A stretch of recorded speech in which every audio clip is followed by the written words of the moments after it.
In order to create an annotated bibliography, go into your Google Drive account and open a new Google Docs.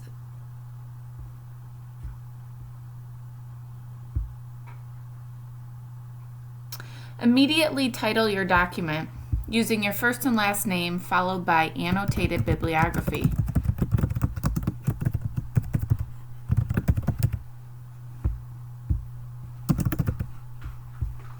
Then click the blue Share button on the right of the screen and share the document with your teacher. This will ensure that he or she has access to it while you're working on it and when you are done with the entire assignment. Next, let's set up your standard MLA formatting. Change the font to Times New Roman and the font size to 12. Then double check your spacing. Open the line spacing tab and click on custom spacing to ensure that both the before and after paragraph spacing is at 0. Then change your line spacing to 2.0 for double spacing and click apply. Next, create your header with your last name and your page number. To do this, go to Insert, Page Number, and click the first option with the page number in the upper right hand corner. Move your cursor in front of the page number, type your last name, and add a space before the number. Then double click outside the header to get out of it. Next, add your heading. This should be your first name, followed by your teacher's name, your course, and the date the assignment is due.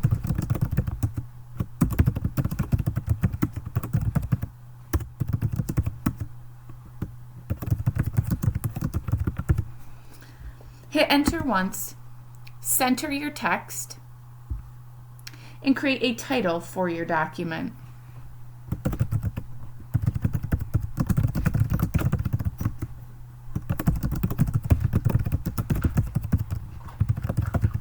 Make sure that you have 2 lines to your title. The first line should be the topic of your annotated bibliography, while the second line should say an annotated bibliography. Next, create your first entry. Hit enter, move your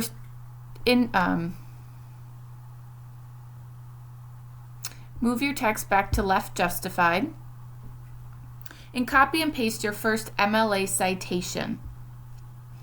You may have these in a list in a document already, or you may need to copy and paste them from the articles that you found on the database or provided to you.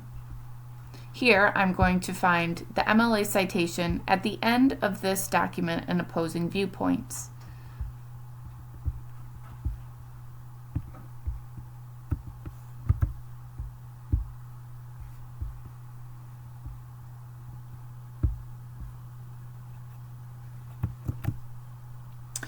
Because I copied and pasted this, the format is not exactly right. I'm going to highlight the text, change it to Times New Roman size 12 as well to match the rest of the document.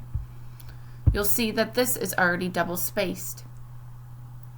Next, I'm going to create a hanging indent for the citation. A hanging indent has all the lines except the first line of the citation indented by 0.5. In order to do this, highlight the entirety of the citation and go up to the ruler here and move the triangle over to the half space.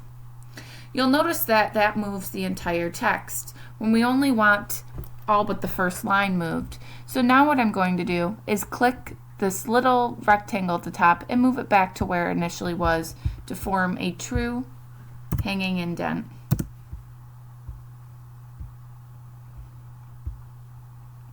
Next, I'll create my annotation. I'll hit enter and tab to have an indent for a paragraph. An annotation for a source and an annotated bibliography is typically a short summary of the content of the source as well as an explanation of how the author, the student, intends to use that source in his or her paper. Write your summary here. Next, bring in your next citation. Now, if you do not have a citation provided for you, make sure to ask your teacher how to create a proper MLA citation.